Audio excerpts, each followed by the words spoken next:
Je préfère largement travailler sur un iPad que sur un Mac. Bonjour, ça va vous? J'espère que oui. Mon iPad, c'est mon outil de travail préféré et mon outil de travail principal. Et c'est de ça que je vais parler dans cette vidéo. Et surtout, pourquoi je préfère l'iPad au Mac? Parce que c'est vrai que la majorité des personnes utilisent un Mac aujourd'hui. Tout d'abord, avant de commencer, je voulais préciser que je me suis rendu compte au montage que j'étais extrêmement chiante à préciser que c'était uniquement iPad et Mac. Déjà, dans un premier temps, ça peut s'appliquer aux autres marques de tablettes et d'ordinateurs PC en général. Et aussi, je précise uniquement Mac et iPad parce que ce sont les seuls appareils sur lesquels je travaille, pour l'instant. Et aussi, tout au long de la vidéo, on dirait que je me plains énormément de ce que j'ai, mais c'est juste mon état de pensée actuel sur ce que j'ai, et ça n'enlève en rien le fait que je sois extrêmement reconnaissante que j'ai de la chance de pouvoir travailler sur ce genre d'outils. Donc voilà. Mon premier iPad, je l'ai eu bien avant de commencer à travailler dessus. Au début, c'était juste pour du loisir et c'était l'iPad Air 2.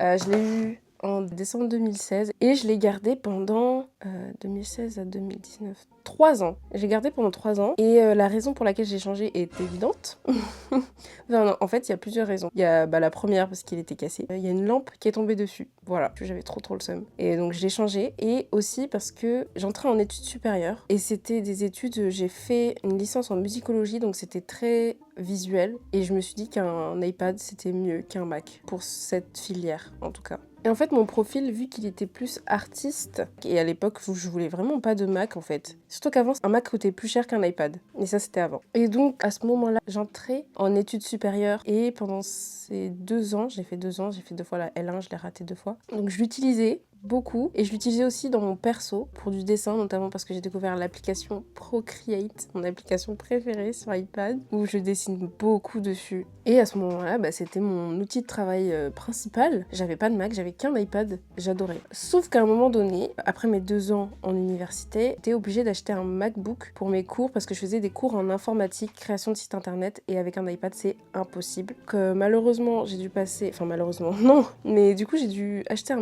MacBook Pro de 2020 pour ces fameux cours, qui fait que j'ai laissé l'iPad de côté et je dessinais uniquement dessus. J'avais pas de réelle utilisation professionnelle à ce moment-là, et je pense que si j'avais pas eu ces cours en informatique, je n'aurais jamais acheté de Mac. Voilà, tout simplement. Et au début, je l'adore en vrai, hein. C'est comme tout produit Apple, on est très content de l'avoir au début, c'est trop bien. Et au fur et à mesure de l'utilisation, en fait, je l'ai pris en 16 Go de RAM.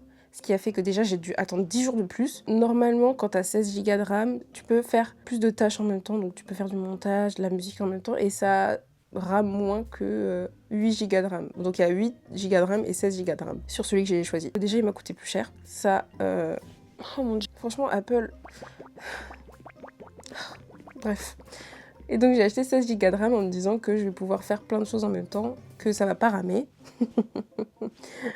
Sauf que aujourd'hui, après 4 ans d'utilisation, 4 ans, déjà mon stockage, j'ai 256 Go de stockage sur le Mac, ce qui je trouve personnellement n'est pas assez pour un ordinateur. Et j'ai les données système aussi qui me prennent énormément de place. Je sais pas s'il y a des gens qui ont des Mac et qui ont le même problème, mais mes données système, je ne sais pas pourquoi, elles prennent 130 Go. Donc s'il y a des gens qui ont des techniques, des astuces pour que ça prenne moins de place, je suis preneuse parce que je sais pas du tout comment faire. Donc dès que je fais quelque chose, en fait, j'ai la petite notification en mode plus d'espace sur le disque. Pour mon utilisation, je n'arrive pas à tirer le plein potentiel, si je peux dire ça comme ça. Je l'ai même utilisé aussi pour mes cours en école de commerce, vraiment pour ces cours-là. Il m'a vraiment servi, mais j'ai l'impression que pour le prix que j'ai payé, pour mon utilisation personnelle et pour mon avis personnel, je l'ai payé beaucoup trop cher pour ce qu'il m'apporte aujourd'hui. Bon bref, on n'est pas là pour parler du Mac. En ce moment, j'essaye de me remettre de plus en plus à travailler sur mon iPad.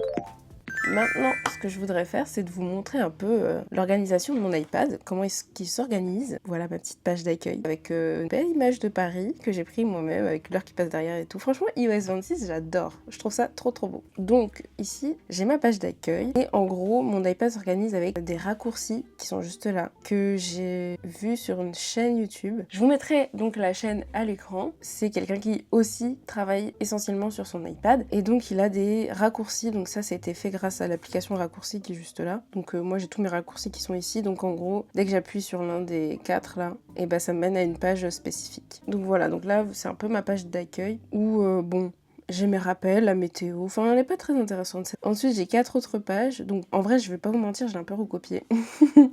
Donc j'ai la perso, celle-là j'y vais pas tout le temps, donc il y a tous mes... Oh, ah, ça fait longtemps que je suis pas allée sur cette page. Donc il y a tous les réseaux sociaux que j'utilise sur mon iPad et un petit moodboard Pinterest parce que j'aime trop avoir des petites images Pinterest pour m'inspirer. L'application journal, j'utilise pas mais j'aime bien avoir ça. La page que je préfère le moins, c'est la page divertissement. En fait le truc c'est qu'il n'y a pas de widget pour ces divertissements là. Donc je trouve ça trop dommage. Ce qui fait que ma page elle paraît hyper vide. Ensuite j'ai la page jeux. Donc là, avec tous les jeux, donc là, il y a App Store, là, il y a Game Center. Ouais, bon, voilà. Pour finir, la page travail, un peu la page la plus importante. Bon, même si c'est pas mon travail, c'est là où il y a tous mes outils pour faire mes vidéos. Donc ici, il y a un widget d'application Craft. Donc c'est l'application que j'utilise pour faire mes scripts, pour écrire tous mes documents. Ici, ensuite, j'ai mon planning de vidéos. Donc je sais que de septembre à février, j'ai tant de vidéos à faire. Donc tous les carrés roses et marrons, ce sont des vidéos. Comme ça, moi, je sais. Là, il y a mon calendrier. Comme ça, je sais ce que j'ai à faire dans la journée. Là, YouTube Studio, TikTok Studio. Là, c'est tout ce qui est montage, retouche photo, etc. Donc LumaFusion, mon logiciel de montage, qui met du temps à charger. Donc voilà. Ensuite, il y a Lightroom, Photoshop, Illustrator, DJI Mimo, je l'utilise en complément de ma caméra. Là, par exemple, j'ai mon téléphone à côté qui a cette application-là. Du coup, j'ai le retour de la caméra, donc ça, c'est cool. Ensuite, là, c'est toutes mes applications d'écriture, d'organisation. Ensuite, là, c'est plus tout ce qui est artistique. Donc, Tinkercad, c'est pour de la 3D. Voilà, c'est une application totalement gratuite pour de la 3D, hyper simple. Hein, vous n'allez pas faire non plus des trucs de ouf avec. Je pense pas qu'on puisse sculpter avec. Oh, purée, faut que je me reconnecte. Oh, flemme. Ensuite, il y a Freeform, vraiment une application trop sous-cotée. Ensuite, Procreate, bon, je vais pas la présenter. Hein. Franchement, est-ce que je dois vraiment présenter cette application, étant donné que j'ai répété 10 000 fois que c'est mon application préférée, que c'est celle que j'ai le mieux rentabilisée de toute ma vie. Et ensuite, Canva, parce que bon, pas parce que je fais du graphisme que je vais mettre de côté Canva. Franchement, Canva, c'est hyper pratique. J'adore. C'est là où j'ai fait du coup mon planning récapitulatif de vidéos. Et j'ai même pas eu le temps de renommer mes fichiers. Photos et vidéos, d'accord, ok, ils ont tous le même nom. Super. Mes raccourcis sont toujours en haut à droite, comme ça je me retrouve. Et hop, accueil. Et voilà, je vous laisse avec la suite de la vidéo. Et franchement, j'adore. Je préfère largement travailler sur l'iPad. Je préfère l'interface, même si elle est plus simple, même si elle est moins travaillée. Par exemple, il y a des applications comme Final Cut Pro qui sont disponibles. Bon, moi, je l'ai pas parce que j'ai un iPad Pro de 2018 qui n'est pas compatible avec Final Cut. Mais des reviews que j'ai vues, Final Cut est beaucoup moins fourni, si je peux dire ça comme ça, sur l'iPad plutôt que sur le Mac. Mais je vous avoue que moi, je m'en fous. De toute façon, il est pas compatible, mon iPad. Étant donné qu'il date, en fait, il est beaucoup moins puissant. Par exemple, pour mes montages, j'utilise LumaFusion. J'aime beaucoup cette application, elle est vraiment bien. Mais j'arrive pas à avoir le plein potentiel à cause de mon iPad. Déjà, je peux pas faire de gros montages dessus. Enfin, gros montage, on s'entend bien. Hein. Genre la dernière fois, j'ai fait une vidéo sur le fait de faire un site internet en 2 heures. Elle dure, je crois, même pas 10 minutes. Je pouvais même pas l'exporter. À chaque fois, ça me mettait un message d'erreur. Et vu que je veux le changer, j'hésite entre l'iPad Air qui est sorti cette année, donc le M3, et l'iPad Pro. J'avais hésité avec le M4, mais je pense, je ne suis pas sûre. Normalement, le prochain iPad Pro va sortir soit d'ici octobre, soit printemps prochain. Donc j'hésite soit à attendre. De toute façon, j'ai pas d'argent en ce moment, donc je ne peux que attendre au final. Ou sinon, prendre l'iPad Air M3 qui est sorti cette année et qui est aussi pas mal. J'ai vu des reviews et à chaque fois, la même question qui revenait, c'était est-ce que ça vaut le coup de payer 500 € de plus pour des micros, entre guillemets, des fonctionnalités en plus. Par exemple, l'écran de l'iPad Pro est meilleur avec des couleurs qui sont beaucoup plus profondes. Il y a aussi le Touch ID sur l'iPad Air alors que sur l'iPad Pro c'est le Face ID. Je vous avoue que ça je m'en fous un petit peu, enfin bon, voilà quoi. En vrai il n'y a pas tant de différence que ça et je me dis est-ce que ça vaut vraiment le coup d'investir autant dans l'iPad Pro en sachant que moi ce que je veux en faire c'est que je veux garder un maximum de temps vu que ce sera mon outil de travail principal en fait. Vous voyez? D'ailleurs, dites-moi en commentaire si vous préférez le Mac ou l'iPad, parce que je sais aussi, il y a aussi ce truc qui revient beaucoup. Aujourd'hui, les iPads sont plus chers que les Macs, ou voire les mêmes prix. Et donc, les gens se disent, mais pourquoi acheter un iPad alors que je peux acheter un Mac pour le même prix? Moi, j'ai une réponse à cette question. Je ne veux pas de Mac. Voilà, tout simplement. Pour quelqu'un qui ne veut pas de Mac et qui préfère l'iPad, en fait, c'est vite fait. Je sais pas si parmi vous, il y a des gens qui préfèrent aussi l'iPad. Enfin, dites-moi, hein, en tout cas. Et aussi parce que, en gros, il y a eu des comparatifs entre un Mac d'entrée de gamme et un iPad aussi d'entrée de gamme. Et puis, si on parle d'un produit qui se veut remplacer un Mac, on parle de la version 13 pouces qui commence donc à 1 500 €. Ce à quoi on rajoute le clavier, on monte à 1800 euros. Et à 1800 euros, on a un MacBook Pro 14 pouces M4. Avec tout ce qui va avec, du ProMotion, plusieurs ports connectiques intégrés, le clavier, la souris, la puissance démesurée, toutes les applications professionnelles. Et pour moi, il n'y a pas photo. Vous allez opter pour un iPad si vous avez besoin du tactile. C'est la seule chose vraiment qui compte. Donc le choix est à faire, étant donné que, vu mon expérience, un Mac avec 256 Go, c'est clairement pas assez en fait. Parce qu'un Mac, ça prend plus de données, il y a plus de données système, il y a plus de... Enfin, c'est plus compliqué qu'un iPad. Donc voilà mon avis en tout cas sur tout ça. En ce moment, j'essaye de faire du montage dessus, même si ça bug. Donc ce que je fais, c'est que je commence le montage sur mon iPad et après je le finis sur mon Mac. Mais en vrai, l'idéal, ce serait que ce soit tout sur mon iPad. Parce que voilà. Pour l'instant, j'ai pas de clavier. Enfin, j'ai jamais eu de clavier, j'ai jamais pensé à prendre un clavier. Mais je pense que quand je changerai, je prendrai un clavier. Et voilà mon avis sur tout ça, quoi.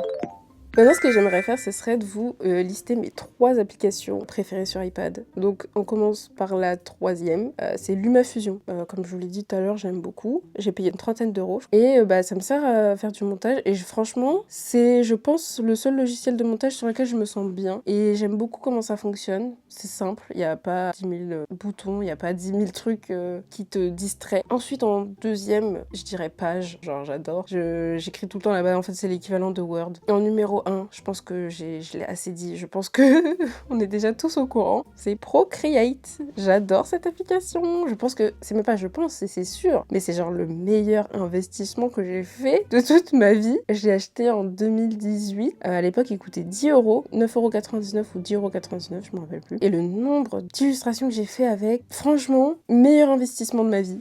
Aujourd'hui je crois qu'il coûte 14 €. Du coup ça amplifie le truc de meilleur investissement. A contrario, Procreate Dreams, pour faire de l'animation, pardon, mais je déteste, hein. J'aime pas du tout. Enfin, pardon, mais je sais pas ce que vous avez fait là, mais bon. Et en bonus aussi, une application qui est genre trop sous-cotée, c'est Freeform. En gros, ça te permet de faire des moodboards. En gros, c'est un grand tableau, tu mets des images, tu annotes plein de trucs. Et franchement, je trouve qu'elle est archi sous-cotée. Je l'ai découvert la dernière fois. Je me suis dit, tiens, je vais essayer et tout. Et franchement, nickel. Donc, si vous avez un iPad, je crois même sur l'iPhone, il est disponible. Je vous conseille de tester. Franchement, elle est trop bien. Donc, pour finir, pour un profil comme le mien, l'iPad, c'est vraiment le mieux. Genre, si t'es artiste, si tu as des cours assez visuels où tu dois prendre des notes et des images, comme les médecines qui prennent des iPads et qui font des fiches mais trop belles. Donc voilà, si t'as un profil plutôt artiste, je l'ai déjà dit, donc si t'as un profil un peu dans ce genre-là, je trouve que l'iPad c'est vraiment le mieux. Après si t'es dans l'informatique, si tu dois faire du codage, bah oui, tu vas forcément prendre un Mac.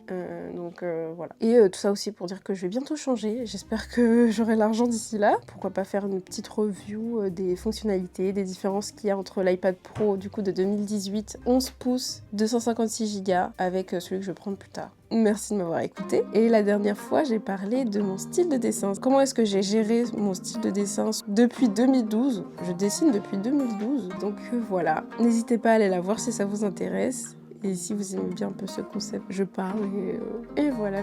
Bisous !